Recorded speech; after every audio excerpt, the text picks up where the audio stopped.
Long before they became global staples, coffee and tea have their origin. In Ethiopia, legends tell of Kaldi, a very curious goat herder who noticed his goats dancing after eating red berries, giving birth to the energizing brew we now call coffee. Tea, on the other hand, traces its roots to ancient China, where emperors first steeped its leaves for clarity and calm. Today, over 60% of Africa's coffee and tea is grown by smallholder farmers, supporting more than just 10 million jobs across the value chain. Yet, despite producing some of the world's finest brews, Africa earns just a small share of the $500 billion global market, largely due to limited processing and value addition. The Africa Coffee and Tea Expo 2025, held in Kigali, Rwanda, brought together voices from across the sector to tackle this imbalance and reimagine the continent's role in the global coffee and tea economy.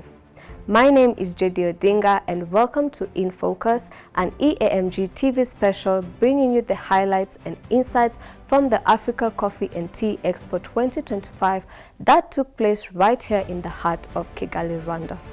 Let's get into it. We are truly honored that this historical event is taking place here in Rwanda, a country where coffee and tea are not just export commodities, but national treasures.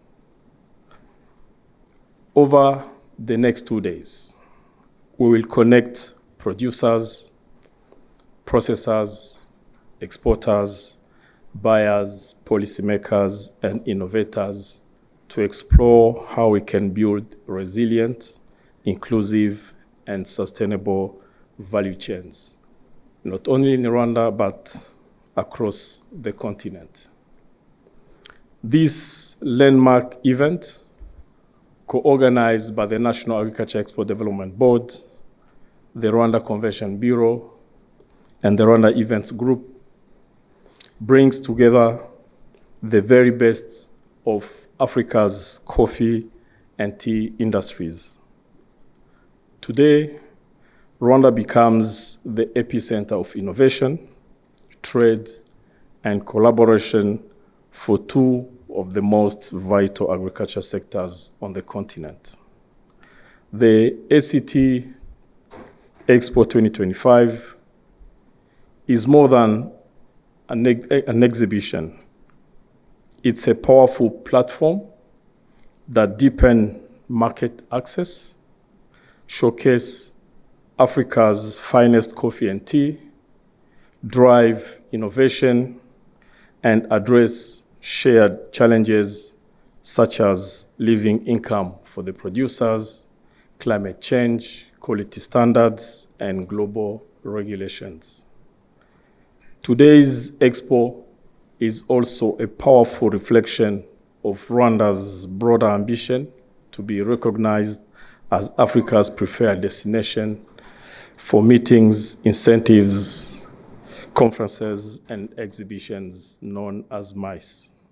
The successful hosting of this landmark event here in Rwanda underlines our growing capacity to convene the continent's most important dialogues and trade shows, and I take this opportunity to thank all the organizers for bringing this visionary platform to life. Excellences, mesdames et messieurs, le café est vital pour les économies de nombreux pays d'Afrique de l'Ouest et du Centre, essentiellement producteurs de Robusta.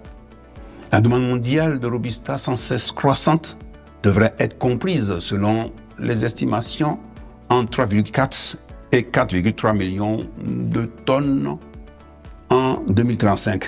Pour maintenir sa part de marché actuelle, les producteurs d'Afrique, du Centre et de l'Ouest, regroupés au sein de la CRAM, devraient produire au moins 575 000 tonnes, soit le double de ce qu'ils produisent aujourd'hui. Pour y parvenir, il est clair que le développement de la filière café nécessite un partenariat renforcé sur notre continent. In many countries, including Rwanda, tea is not a beverage.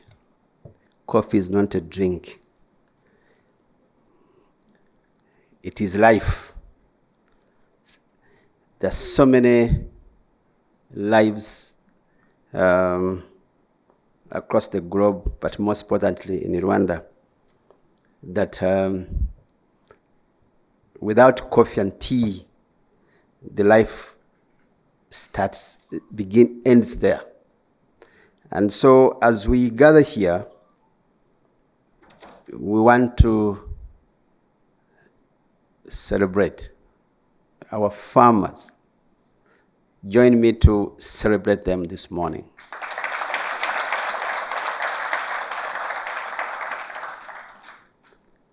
This coffee and tea exhibition is not just a showcase. It's not an event. It's not a tourist event. It is a strategic opportunity to elevate Africa's agricultural brand on the international stage and reinforce our commitment to inclusive and sector-led growth. For our buyers of African coffee and tea, it's always an opportunity when we see you on the ground and we have an opportunity to engage with our producers. Let's have the discussion. Let's deal with issues that could be a challenge. It is an opportunity that all actors to meet and engage. We hope that there will be an opportunity to strengthen business partnerships. Sometimes the Zoom calls might not crack the deal. Let's hope that new deals will be closed and discover new investment opportunities. Rwanda's coffee and tea sector are calling for new investors. We have earmarked land with feasibility studies for new investors who want to go into tea and coffee.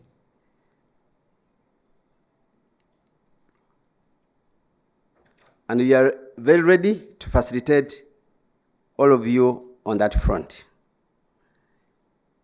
As we embark on these 2 impactful days, 2 days, I encourage you to explore Rwanda's beauty, connect with new partners, build the collaboration that will extend far beyond this Expo.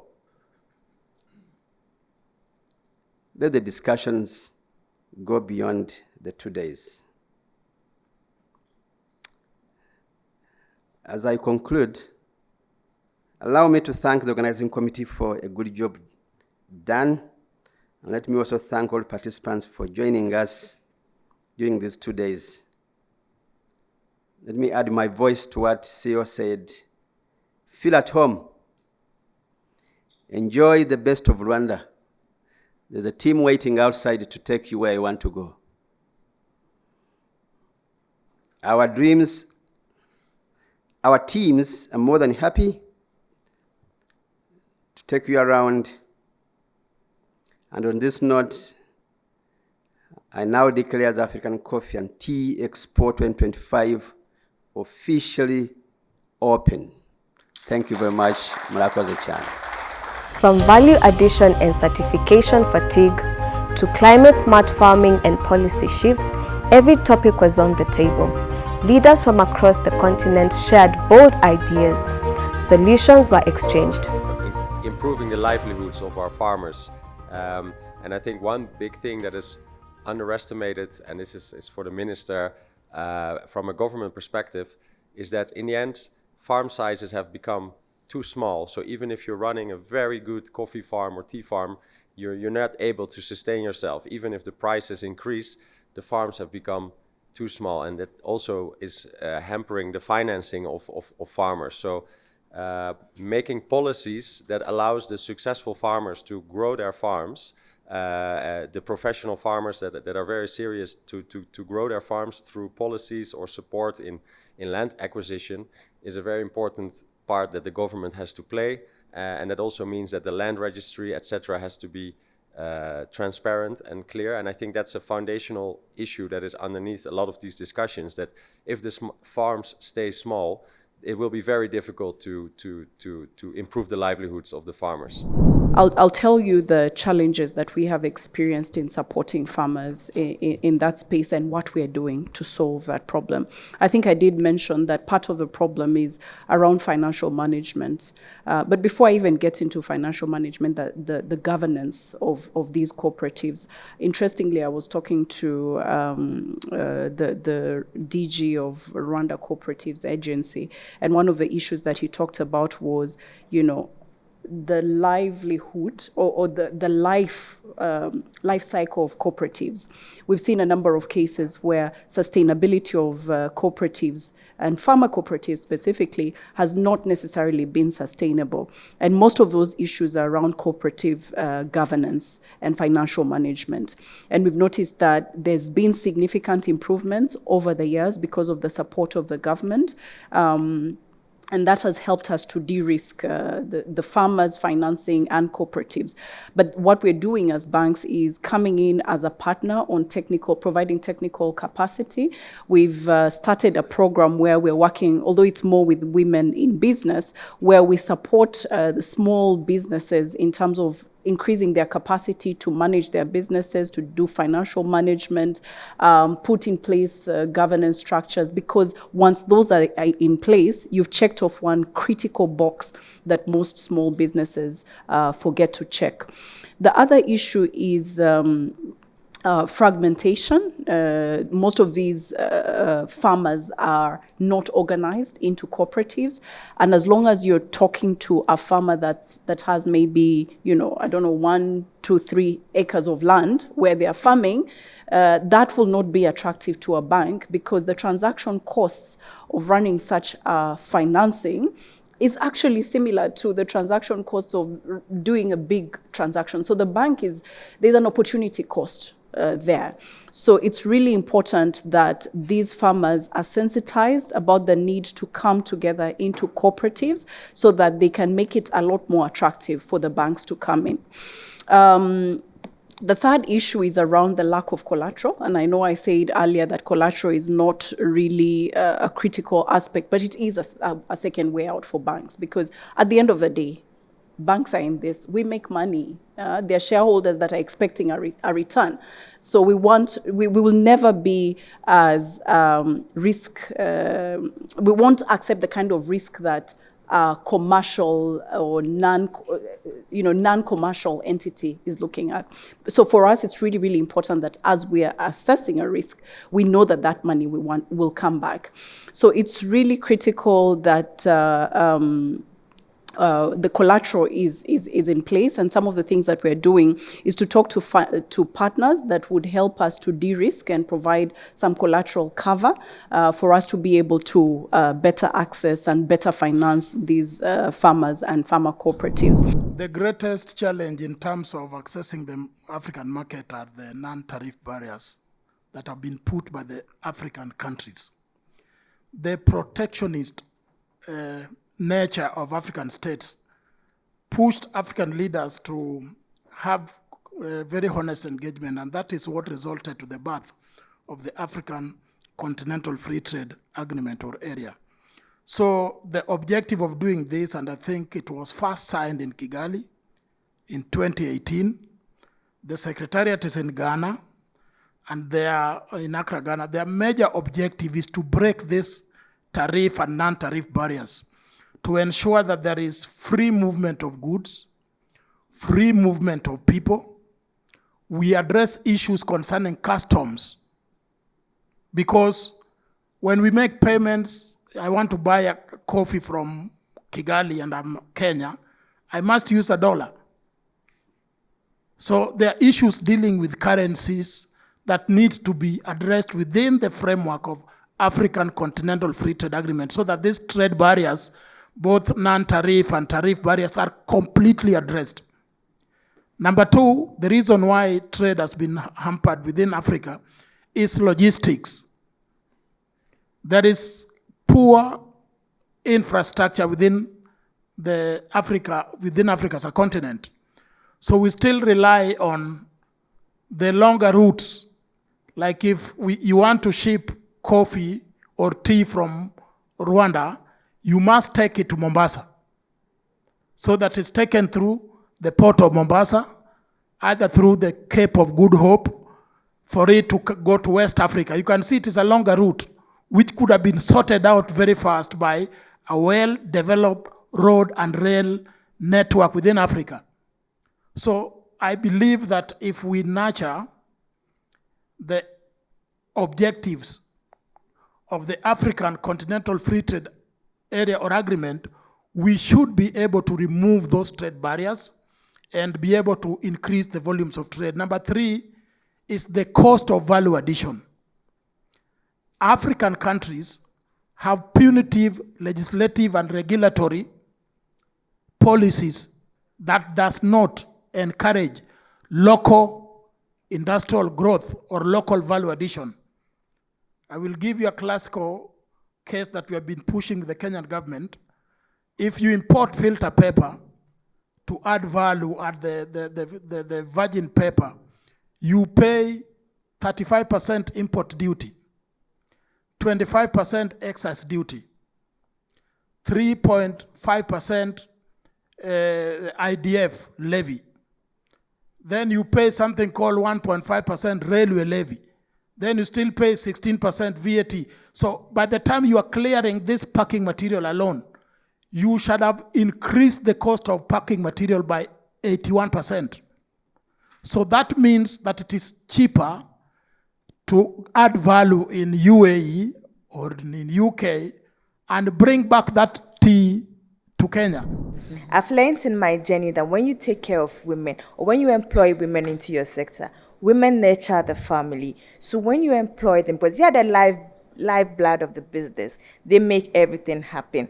So when you employ women as a business owner, you are nurturing families. You are giving families hope that, yes, there's someone out there who is working hard to take care of our needs. And I'm proud to say that I see my workers take care of their families. They live for their children, and with what they get and what they are being paid for, their kids get to have good education. And anytime they call, "Mommy, I want money," they are able to send money. And it's one of my success stories. So I would definitely recommend to document your impact in the business, which is building on testimonials, your research, and also developing strategies on your IP tools, because this is really what has saved us. Because when we get exposed to these beautiful platforms, telling our stories, impacting stories, this is also a very cautious stage to be. You need to really cover and back up your IP on your resources as a business, because this has really allowed us to sustain ourselves, because we have protected our IP. In the beginning, we did not, and it was very difficult to expose our stories out there because we were not IP protected. So that is the one main key thing I would say that for us as to keep us sustainable is to really keep our IP resources for growth.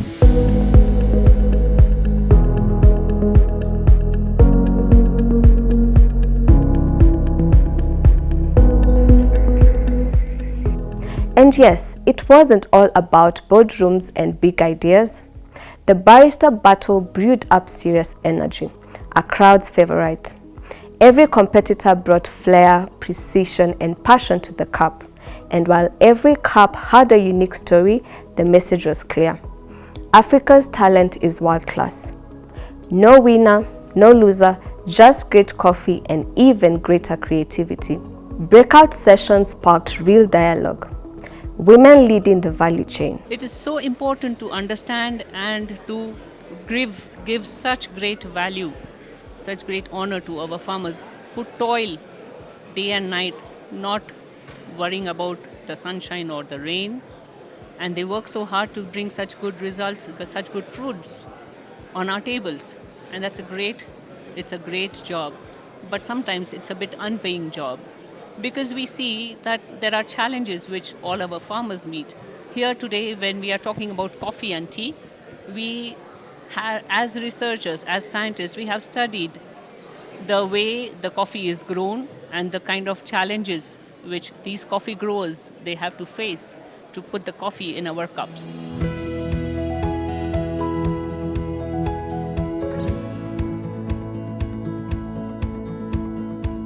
Youth innovation in coffee and tea. we need more things like this. I guess this business card that I'm holding in my hand, I just met someone from Ghana, Exporting Promotion Authority, and we are now going to be importing straight cacao from Ghana to here with no complications. So the connection just happened from here. This is a decision maker person, and we just met him in this expo today. And we were even planning to fly to Ghana to go and meet some people there. But due to this expo, he found us in our very own country. So to tell you what, we need more things, more expo like this, more promotions like this, so that where network people meet. And how African-grown solutions can tackle global challenges. Conference like this is about having the conversations. How do we take back more value into our developing economies here, such as Rwanda? Beyond the latte art and the espresso machines, and as the sun set over Kigali, the conversations did not stop. A roof-tail cocktail brought everyone together, a relaxed close to a day full of insight, ideas, and inspiration. From meaningful conversations to market-shifting deals, Africa Coffee and Tea Expo 2025 proved one thing. Africa Coffee and Tea future is steeping. Africa has over 10 million people directly employed in the coffee and tea sectors, from pickers and processors to exporters and cafe owners. And with urban coffee culture growing across cities like Kigali, Nairobi, and Accra, domestic consumption is also rising fast, especially among young Africans. This was In Focus. To stay updated, follow EAMG TV on all social media platforms. Until next time, let's keep brewing for prosperity.